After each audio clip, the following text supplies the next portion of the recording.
கர்த்தருடைய பரிசுத்த நாமம் மகிமைப்படுவதாக. இன்றைய தின தீபம் தியானத்தில் 2 கொரிந்தியர் 3:17 கர்த்தரே ஆவியானவர்.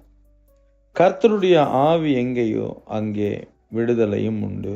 அல்லேலூயா. கர்த்தருடைய ஆவியானவர் விடுதலை தருகிற ஆவியானவர். விடுதலைங்கிற வார்த்தையை நம்ம யோசிக்கும் போது இதுக்கு ஆப்போசிட்டா சிறையிருப்பு, அடிமைதனம் அப்படிங்கிற வார்த்தையை நம்மளால புரிந்து கொள்ள முடிகிறது.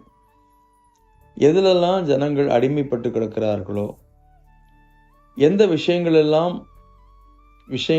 சிறைப்பட்டு கிடக்கிறார்களோ, மனுஷ முயற்சினால, மனித தீர்மானங்களினால விடுதலை பெற முடியாது. ஆனால் உன்னதத்திலிருந்து வருகிற பரிசுத்த ஆவியானவர் ஜனங்களை விடுவித்து நடத்துகிறவர். அபிஷேகத்தினாலே நுகங்கள் முறியும் என்ற வார்த்தையின்படி கர்த்தர் ஜெயமாய் விடுதலையாய் நடத்துவாராக. ஆமென்.